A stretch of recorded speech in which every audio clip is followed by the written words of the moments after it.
Good morning, friends. Today my topic is in income tax, old regime versus new regime. As all of you know that we have to file our return on 31st July of this year for the financial year 2023-24. Now, under income tax, since budget 2023, an option has been given to every assessee to file its return under old tax regime, that is where there is only old tax rates, but simultaneously you have option to file return under new tax regime.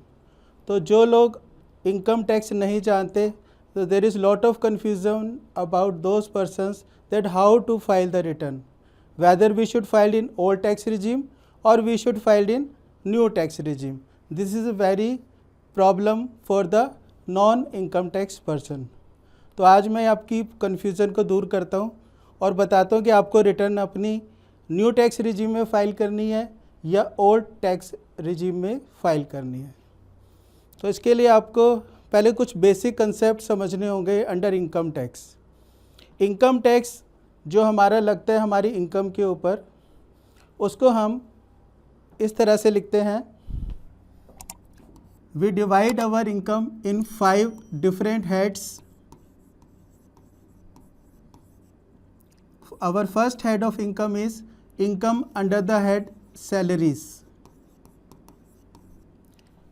Then our second head of income is income from house property, जिसमें हम rental income लेते हैं. Then our third income head is profit and gains of business and profession. तो जो लोग normal salary class है उनके लिए हेड की कोई रेलिवेंस नहीं है. Then our fourth head is income under the head capital gains. Capital gain is profit or loss on sale of capital assets like shares, gold, bullion, property, house property, and all other incomes are taxable under the head income from other sources. तो जब आप ये पांचों head से अपनी income calculate करते हैं और ये इनकम आपको अलग अलग तरीके से इनका बिल्कुल फॉर्मेट और प्रोसीजर गिवन है इनकम टैक्स लॉ में, किस तरह से हमें ये 5 हेड से इनकम को कंप्यूट करना है. तो जब हम ये इनकम सारी कैलकुलेट कर लेते हैं, हमारे पास जो इनकम आती है उसे हम कहते हैं gross total income. Gross total income. और इसमें से फिर हम देते हैं deductions under section 80C to 80U. तो जो बैलेंस इनकम आती है वो हमारी हो जाती है एक तरह से टैक्सेबल इनकम हम कह सकते हैं.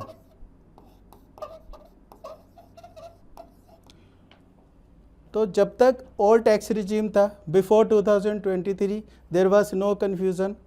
आप इनकम को एक ही तरीके से कैलकुलेट करते हैं और उसके ऊपर टैक्स को कैलकुलेट करते हैं. लेकिन 2023 में इन्होंने एक एडिशनल एडिशनल चीज़ लेके आए, न्यू टैक्स रिजीम. अब उसका इम्पैक्ट पड़ा आपकी मोस्टली सैलरीज़ के ऊपर और ये डिडक्शंस जो हैं 80C से 80U के ऊपर. अब जिन लोगों की सैलरी इनकम है, जो एम्प्लॉयज़ हैं, उनको पता है कि उनको क्या क्या बेनिफिट्स मिलते हैं. देखो, इनकम टैक्स में हमारा पर्पज़ है कि हम इनकम को कम से कम करें ताकि हमारा टैक्स का रेट कम से कम हो, हमारे टैक्स कम लगे. तो लेकिन इनकम टैक्स में बड़ी मज़ेदार चीज़ है कि आपको बेनिफिट दिया है लेकिन अलग अलग नाम से दिया है. तो वो समझना आपने. जैसे पहले हमें दी गई हैं कुछ एग्जेम्पशंस.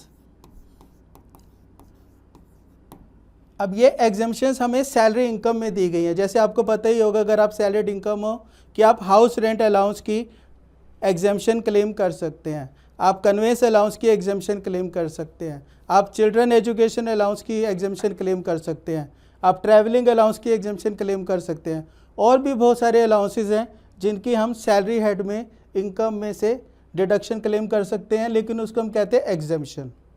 तो जो एग्जेम्प्टेड इनकम होती है वो आपकी टोटल इनकम के अंदर नहीं आती, वो आपकी सैलरी इनकम में भी नहीं आती. अब दूसरी चीज़ होती है डिडक्शंस।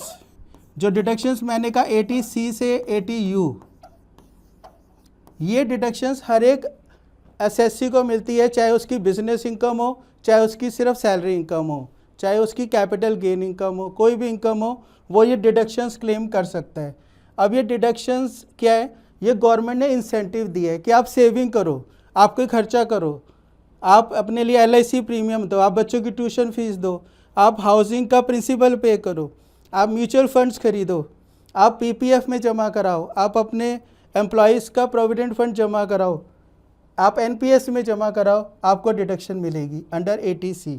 इसी तरह से आप अपनी मेडिकल इंश्योरेंस करो तो आपको 80D में डिडक्शन मिलेगी विद इन सर्टेन लिमिट्स। तो ये चीज़ आपको पहले ये कंसेप्ट समझने की एग्जेम्पशन क्या और डिडक्शन क्या है। अगर हमारी इनकम सपोज करते हैं, हम कहते हैं 100 रुपये है, तो अगर हम एग्जेम्पशंस लेते हैं 30 रुपये की, तो हमारी जो ग्रॉस टोटल इनकम है वो मानी जाएगी 70 रुपीज़। और ये जो डिडक्शंस है ये ग्रॉस टोटल इनकम में से दी जाती हैं, और अगर वो हमारी 10 रुपये है तो वो हमारी हो गई टोटल इनकम 60 रुपीज़। तो ये डिफरेंस पहले आपको समझ में आ गया कि एग्जेम्पशन और डिडक्शंस में डिफरेंस होता है। अब हम समझते हैं कि हमें न्यू रिजीम में क्या बेनिफिट दिया है। तो उसके लिए हमें पहले समझना होगा कि ओल्ड रिजीम में टैक्स रेट क्या है और न्यू रिजीम में टैक्स रेट क्या है। अब इससे पहले ये भी समझना है कि जो हमारा टैक्स रेट है वो हर फाइनेंशियल ईयर के लिए अलग होता है। अब जैसे आपका पिछला फाइनेंशियल ईयर जो कंप्लीट हुआ है वो हुआ है अप्रैल 2023 से लेकर मार्च 2024 में। तो जो इस पीरियड में आपकी सैलरी इनकम अगर टैक्सेबल है तो उसके ऊपर आपको टैक्स कैलकुलेट करना होगा। अब अगर हम ओल्ड रिजीम की बात करें कि ओल्ड रिजीम में क्या टैक्स रेट है, तो ओल्ड रिजीम में आपको पता है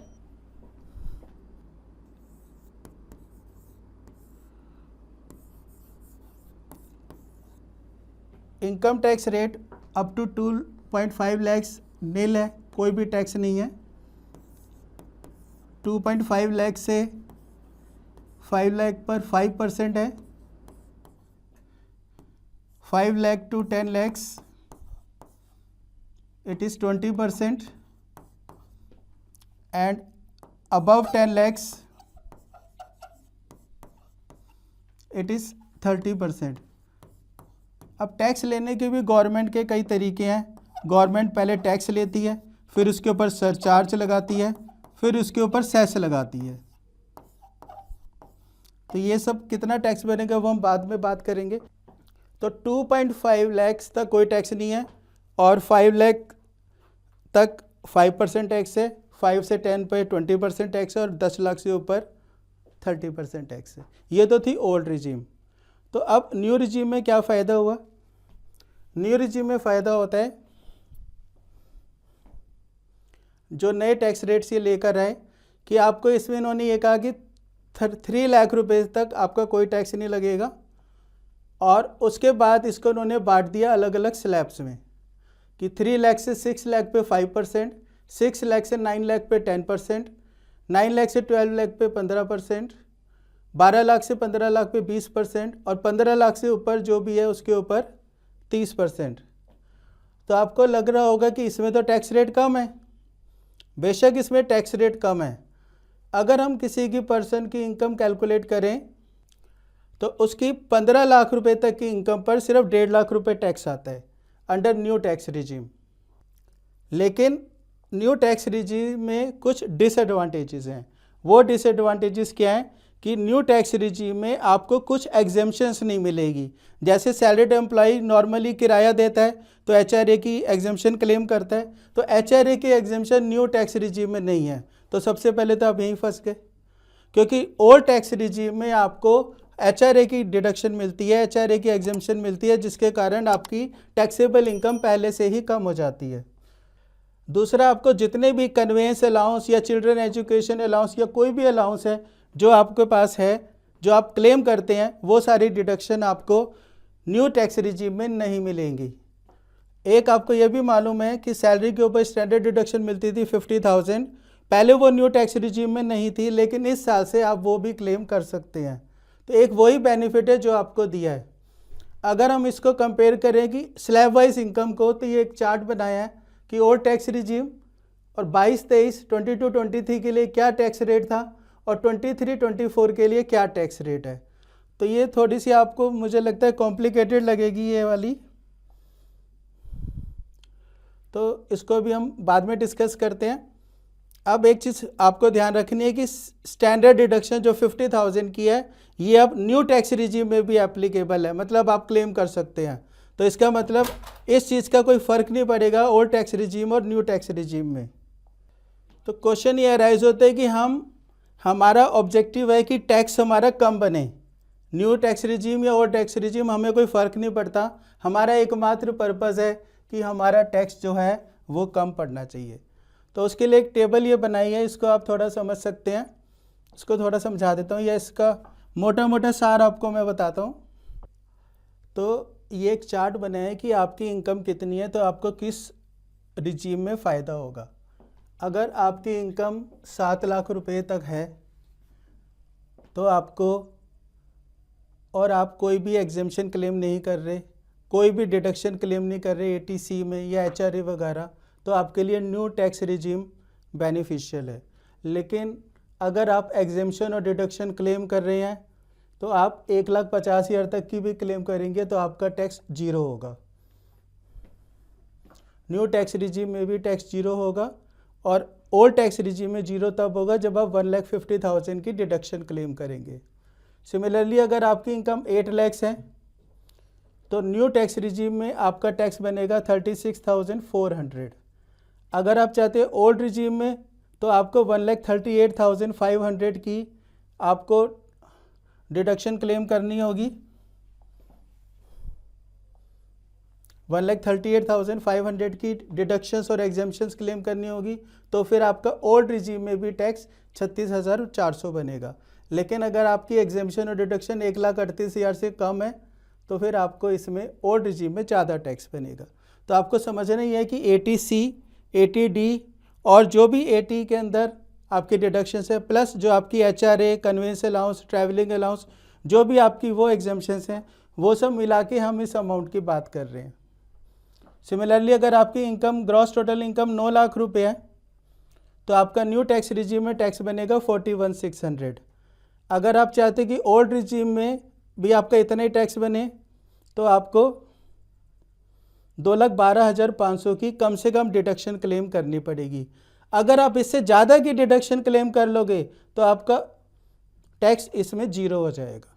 ये बात ध्यान रखनी है, टैक्स आपका 0 हो जाएगा अगर आप ज़्यादा डिडक्शन क्लेम कर सकते हैं, क्योंकि न्यू ओल्ड टैक्स रिजीम में आपकी 5 लाख तक की इनकम पे कोई टैक्स नहीं है, लेकिन न्यू टैक्स रिजीम में आपकी 7 लाख रुपए तक की इनकम पे कोई टैक्स नहीं है। तो जो डिफरेंस आ रहा है वो आ रहा है सिर्फ एग्जेम्पशंस का और डिडक्शंस का।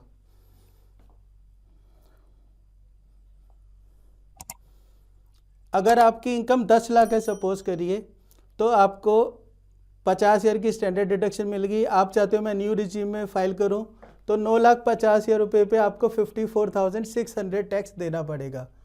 लेकिन अगर आप ओल्ड रिजीम में जाते हैं तो ओल्ड रिजीम में आपका टैक्स, अगर आपके पास कोई भी एग्जेम्पशन नहीं है तो आपका टैक्स इससे ज़्यादा बनेगा, फ़ायदा नहीं है। लेकिन अगर आपके पास डिडक्शन 2.5 लाख रुपए की है तो आपका टैक्स इतना ही बनेगा 54,600। और अगर आपके पास 2.5 लाख से भी ज़्यादा की डिडक्शन है, हम कितनी डिडक्शन ले सकते हैं? ATC में 1.5 लाख रुपए की, ATD में 55,000 की, इसके अलावा HRA की कोई लिमिट नहीं है, जितना HRA है वो पूरा भी आप क्लेम कर सकते हैं। जो आपका हाउसिंग लोन का इंटरेस्ट है वो भी आप 2 लाख तक सब्ट्रैक्ट कर सकते हैं ओल्ड रिजीम में। तो ओल्ड रिजीम में 2.5 लाख की जगह पे 3 लाख, 4 लाख, 5 लाख भी हो सकता है। तो उस केस में नेचुरल आपका ओल्ड टैक्स रिजीम में टैक्स आपका बहुत कम बनेगा। तो इसलिए मैं सबको एडवाइस करता हूँ कि अगर आपकी इनकम 10 लाख रुपए है तो आप कभी भी इसको न्यू रिजीम में मत जाइए, आप डिडक्शंस और एग्जेम्पशंस क्लेम करिए और उसके बाद आप ओल्ड टैक्स रिजीम में पाएंगे कि टैक्स आपका कम बन रहा है। सिमिलरली अगर आपकी इनकम 12.5 लाख रुपए है और तो आपको न्यू टैक्स रिजीम में टैक्स बनेगा 93,600। न्यू टैक्स रिजीम में ये टैक्स जो आपको मैं बता रहा हूँ ये कम ही नहीं हो सकता किसी भी हालत में, क्योंकि इसमें आपको कोई एग्जेम्पशन नहीं मिल रही, कोई डिडक्शन नहीं मिल रही।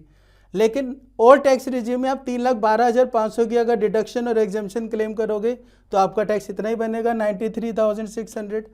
और अगर आप इससे ज़्यादा की डिडक्शन और एग्जेम्पशन क्लेम कर लेते हो, सपोज करिए 4 लाख की कर लेते हो, तो आपका टैक्स फिर 93,600 से भी कम बनेगा।